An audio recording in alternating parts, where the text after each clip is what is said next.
Welcome back. Today should be a relatively quick video.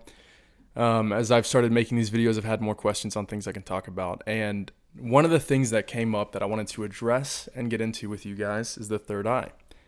Now, a lot of Christians, for a long time, the words third eye, meditation, levitation, intention, energy, a lot of those things seem pretty new age. And so they were taboo and they were abandoned and they weren't discussed or talked about. I want to bring awareness to what the third eye is in Christian parameters, and for those who aren't necessarily trying to give all of their reins to the New Age movement and want to remain more true to what the Bible might say about these things, but also gain more knowledge, more information on what this could be about. So to start, I had a friend send me a message and they asked, this is a young friend of mine, he asked if I could talk about the third eye. Someone in his family was wondering about it, and this is something I've known about for a bit. In Buddhist traditions, it's the opening of the third eye is associated with enlightenment. In Hinduism, it's about clairvoyance, seeing in the spirit. In Egyptology, it's called the seat of the soul or the seat of the spirit. And in Christianese, we call it spiritual discernment. See, the third eye, for those of you that don't know what that chakra thing kind of looks like, if you've seen this image before, that's the third eye.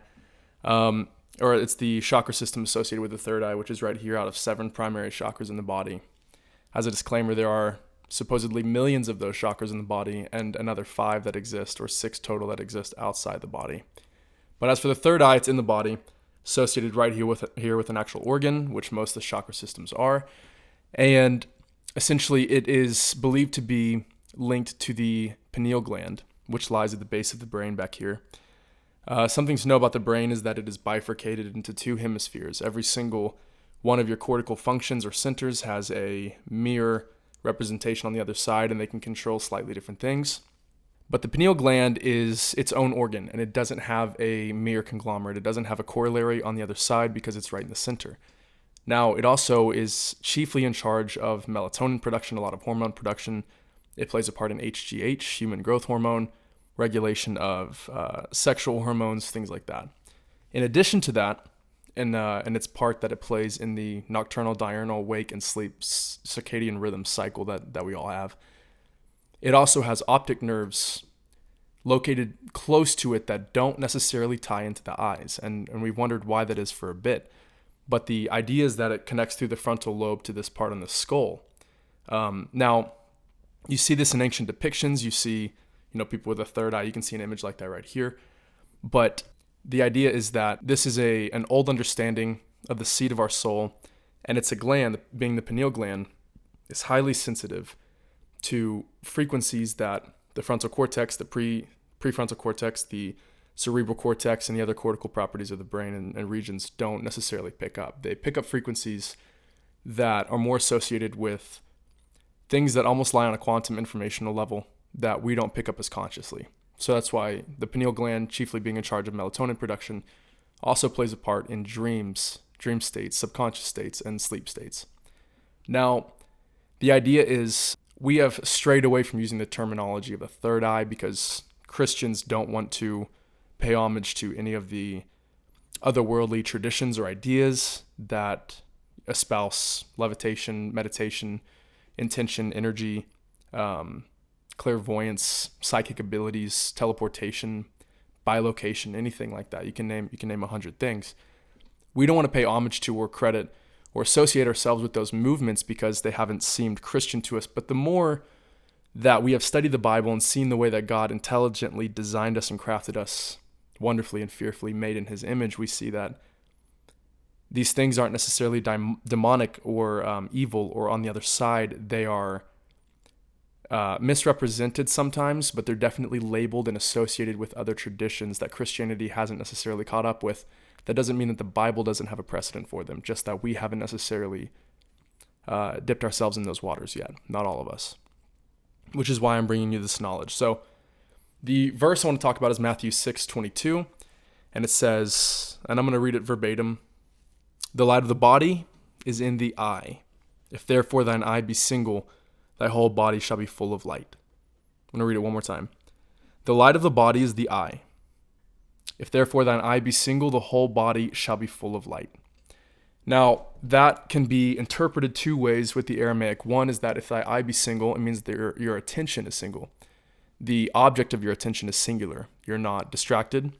You're not easily swayed by other things in your optical field, i.e. your field of perception, the things that you can perceive and give your attention to. The other thing is that it literally means a single eye. Even in biblical times, we had two eyes. So it's referring to a discernment in the spirit.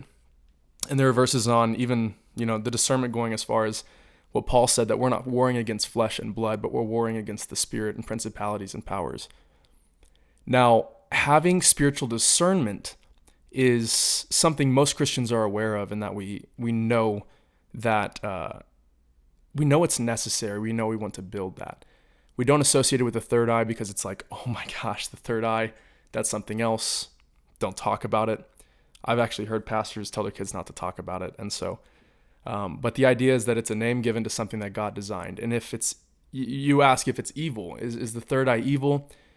Maybe the traditions around them are misguided and not subservient or in servitude to the Lord.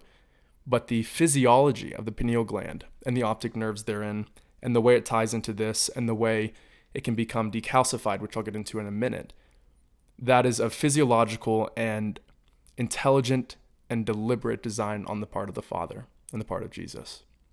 And so the ancient Egyptians, like I said, they had the seat of the soul, the seat of the spirit. That's what they referred to as the pineal gland. Now, this is a cross dissection of the brain. And you can see here, there's something, this node right here at the base of the brain, that's actually the pineal gland. The Egyptians, they were known to look into the organs and even the brain of people that they were dissecting to understand them better. The Egyptians, you may be familiar with the Eye of Horus, they revered it. Here's an image of the brain cut open and the Eye of Horus side by side. And then right here is an image of the Eye of Horus overlaid onto the brain. And you can see how they designed that Eye of Horus based on the actual structure of the pineal gland. And the structure of the pineal gland and the Eye of Horus was in charge of divine sight and overseeing. But essentially, the eye actually has to do with the structure in the brain and the optic nerves connected to it. So basically, my idea here is that if God designed us with a physiological component and instrument to sense his spirit better on an electromagnetic frequency level and other specific levels in a quantum field, then it is by design holy. And though it's been usurped or taken over and the idea of it has been hijacked by other traditions, it doesn't mean that the third eye, what it's representing, is evil. Maybe the third eye tradition isn't something you want to follow, but the third eye as the pineal gland and the sensory organ that detects the Holy Spirit is very vital. And here's why. When you're fasting, which is, talked about, recommended, coursed through in multiple literatures and over the years, and scientific articles, experiments, literature coming out, fasting is one of the best things you can do and one of the most encouraged things you can do to hear the voice of God. It has been for millennia. You ask why that is. The pineal gland can actually calcify. It can develop a layer of calcium deposit around it that turns it into a crystalline structure. This happens as you age, this happens as your cells oxidize, and this happens as you take in nutrients that and chemicals that don't fortify the resilience of the pineal gland and allow it to keep operating as it should. One of those things is fluoride. You've seen possibly things around to not brush your teeth with a fluoride toothpaste because that gets through the mouth into the blood-brain barrier.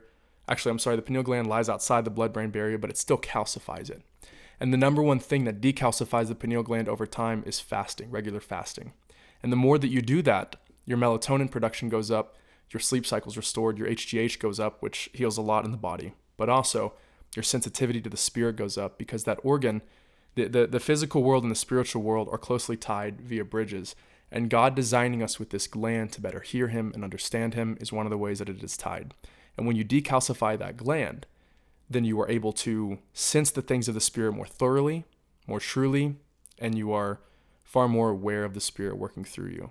And whether it can be argued that God is constantly speaking and we can't hear him sometimes versus other times, calcified versus uncalcified, the truth is there are answers that come with fasting, and people have known that. In fact, Herodotus, I believe the Greek philosopher and historian, came to Egypt and he said that the Egyptian men were the healthiest men he'd ever seen in all his travels, and that they fasted 7 days out of every month consistently. And they were obviously very spiritually awake for other downfalls that the dynasty and pre-dynasty may have had. They were definitely a spiritually awake culture, and they knew a lot about sound acoustics, spiritual sciences, and the physiological sciences that in some ways we're just catching up to, but that were way beyond their time, so to speak, unless you argue that the ancient world is a bit more complex than our world is now. So, in summation, the third eye, what it represents is a holy thing that the Lord designed within us. Jesus talks about the eye being single and the body being filled with light. That's intentional. The third eye opening in the optic nerves that allow light, and not just light perceived on the spectrum that we perceive with these two eyes, but light outside of that spectrum, can be perceived more acutely when you are in prayer and fasting, when you are attuned to the Spirit and practicing discernment. It's been talked about across all major religions, but definitely most ancient cultures. And there's a reason. There are things associated with the physiology that tie into the spiritual practices within traditions and have been for millennia. So that's my part on the third eye. Can we talk about it in Christianity? Can we call it discernment? Should we even mess with it? I hope I gave you some clarity today and some more to understand about its function and what's going on with it. Thanks for joining.